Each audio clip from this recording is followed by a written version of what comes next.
स्वागत है आपका। वेल यहाँ पर काफी सारी ऑप्शंस हैं इस बार कंज्यूमर्स के सामने, फिर चाहे वो सोना है, चांदी है, प्लैटिनम है, डायमंड्स है, लैब ग्रोन्स है, काफी कुछ चूज करने के लिए है। और प्राइसेस सभी में थोड़े से ल्यूक्रेटिव अब होते हुए नजर आए हैं, क्योंकि अपने हाई से कुछ मुनाफा वसूली यहाँ पर सोने और चांदी दोनों में देखने को मिली है। हमारे साथ जीजेईसी के चेयरमैन किरीट बंसाली हैं। किरीट जी नमस्कार, शुक्रिया साथ देने के लिए। सबसे पहले तो किस तरह से आपने धनतेरस जाता हुआ देखा, अब ये हफ्ते में किस तरह की डिमांड नजर आती है? मनीषा, पहले तो आपको और आपके सारे दर्शकों को दिवाली की और नए साल की शुभकामनाएं।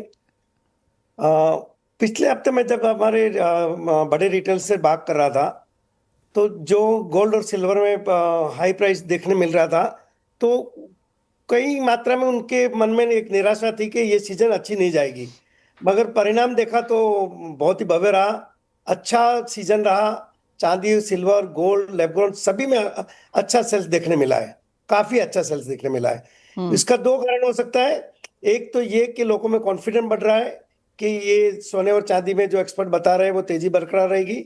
दूसरा ये कि ये जो जीएसटी रिफॉर्म हुआ है, तो कंज्यूमर में कहीं ना कहीं अपने जेब में कुछ सेविंग का भी दर्शन करने को मिल रहा है। तीसरी बात, इंडियन इकोनॉमी बहुत तेजी से ग्रो कर रही है और लोगों में एक भावना प्रबल तेज गति से मन में प्रभाव कर रही है कि सोने चांदी में निवेश करना चाहिए। ये तीनों कारणों के साथ सीजन बहुत अच्छी रही है। मैंने काफी रिटेलरों से बात की, मलबार गोल्ड से, कल्याण से, जितने भी बड़े रिटेलर्स है, सेमी रिटेलर है, काफी 15-20 लोगों से बात की है। सीजन बहुत ही अच्छा रहा है। तो किरीट भाई, आपको लगता है कि पिछले साल के कंपैरिजन में ज्यादा रहेगा सीजन, या आपको लगता है पिछले साल के मुकाबले रहेगा, या फिर हम गोल्ड में कुछ गिरावट आता हुआ देखेंगे? आपको लगता है 8-10-15% की गिरावट देखने को मिल सकती है वॉल्यूम के तौर पर सोने में? मनीषा, शायद अगर कोई करेक्शन आएगा, मगर जो एक्सपर्ट बता रहे हैं कि हर करेक्शन पर अगर आपका पोर्टफोलियो है, फॉर एग्जांपल 1 करोड़ रुपया डालना है, तो एक करेक्शन पर 25 लाख डालिए, दूसरे करेक्शन पर 25 डालिए। सारे एक्सपर्ट ये बता रहे हैं कि सोने और चांदी में निवेश लाभदायी रहेगा।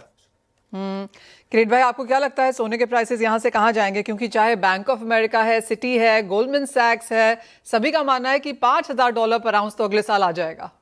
सब नहीं बताया, मेरा भी मानना है कि डेफिनेटली 5,000 क्रॉस करेगा, डेफिनेटली। ऑलराइट।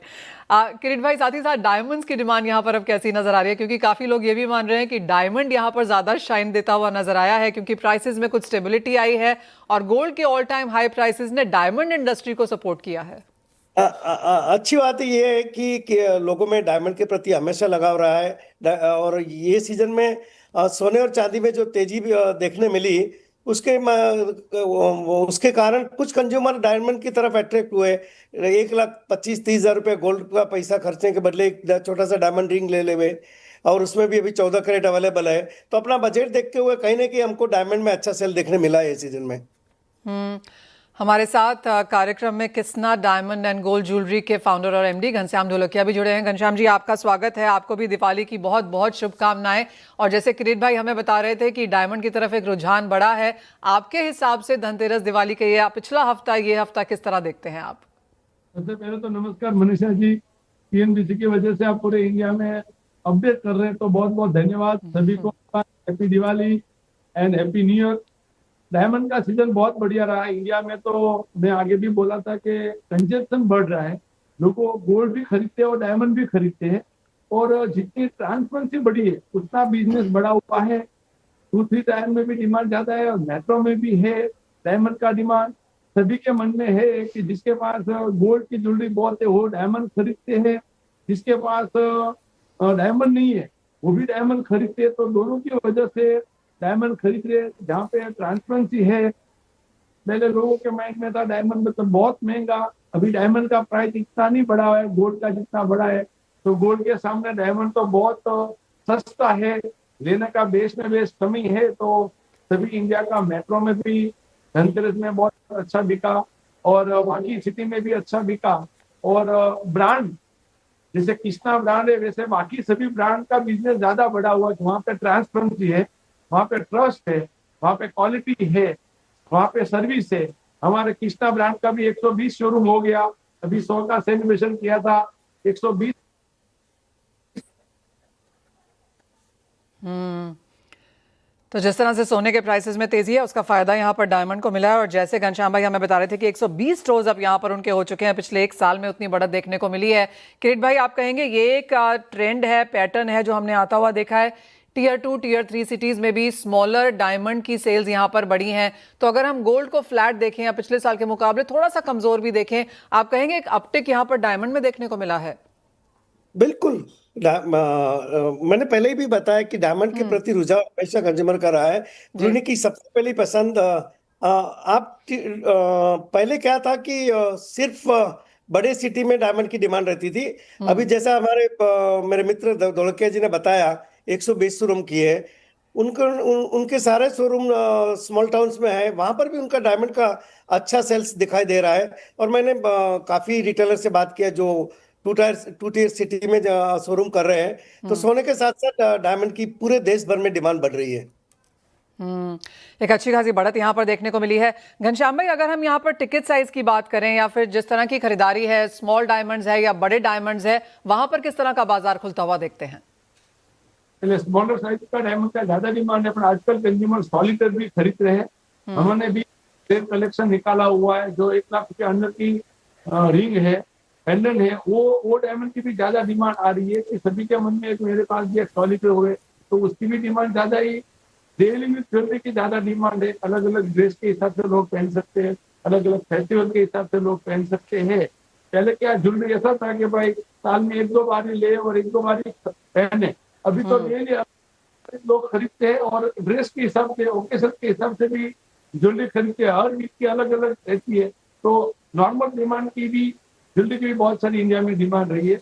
यंगस्टर जो है वो ज्यादा डायमंड पे आ रहा है। इसका की जो डिजाइन है वो जैसे बताया यूनिक है। हमने 9 कैरेट में भी डायमंड गोल्ड ज्वेलरी लॉन्च किया हुआ है, 24 कैरेट में भी डायमंड गोल्ड ज्वेलरी लॉन्च किया हुआ है, तो उसकी भी डिमांड है। तो आजकल सभी रेंज की है और इंडिया में तो मनीषा जी ने बहुत बार बोलते 140 करोड़ लोग हैं, आप अलग अलग सॉल्व कर सकते हैं। घनश्याम भाई, 120 स्टोर्स कर लिए आपने यहाँ पर एक साल के अंदर अंदर। यहाँ पर अब कितने स्टोर्स करने का प्लान है इस साल में, अगले साल में, मार्च तक? हमारा प्लान तो बहुत बड़ा है, मैंने आगे बोला का प्लान है। हर शोरूम में ब्लड डोनेशन कैंप करते हैं, तो एक दिन यही टीवी के मीडिया के हम जरिए सभी को बताएंगे। और हमारा प्लान है कि मार्च तक हमारा 150 शोरूम शुरू हो जाएगा। 120 हो चुके हैं, 150 शोरूम्स और अब आपको बता दें कि पिछले 1-1.5 महीने में वर्ल्ड गोल्ड काउंसिल का ऐसा मानना है कि 65 नए स्टोर्स यहां पर अक्रॉस इंडिया खुले हैं।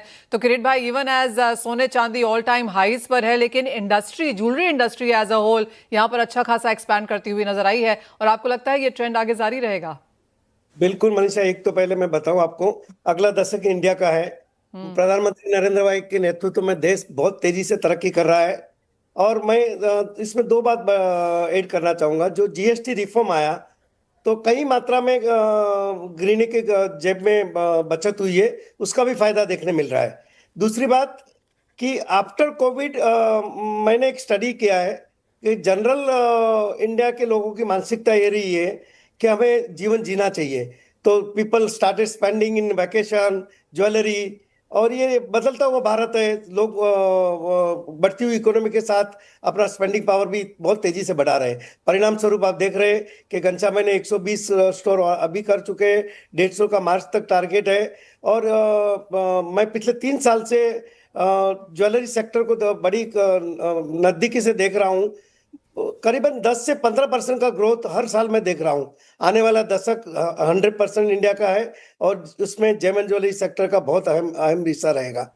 एब्सोल्युटली। किरीट भाई, एक चीज जो एब्सोल्युटली जिस पर बात करनी चाहिए वो चांदी है। जिस तरह की खरीदारी यहाँ पर देखने को मिली है, हमने धनतेरस पे लाइंस लगते हुए देखी जहां पर लोग कॉइन्स खरीदना चाहते थे चांदी के। उसका एक कारण है कि सप्लाई में बहुत शॉर्टेज रही। जिनके पास माल था उन्होंने कुछ प्रीमियम पे दिया, प्रीमियम पर माल बिका। मैं खुद यहाँ पर मैं खार में रहता हूँ, यहाँ पर एक दीपसेंस करके स्टोर है, मेरे अच्छे दोस्त है, उसके बावजूद भी मुझे 15-20 मिनट पर लाइन में खड़ा रहना पड़ा। तो ऑलराइट। तो अच्छी खासी खरीदारी यहाँ पर देखने को मिली है। सोना है, चांदी है, डायमंड्स है, यहाँ पर बेस बहुत स्ट्रॉन्ग गेन्स और ग्रोथ भी बनती हुई नजर आई है। बहुत शुक्रिया किरीट भाई, घनश्याम भाई, आप दोनों का ही साथ जुड़ने के लिए। और इस धनतेरस दिवाली किस तरह का फ्लेवर है और आप लोग के क्या प्लान्स हैं आने वाले समय में, वो हमारे दर्शकों के साथ शेयर भी करने के लिए।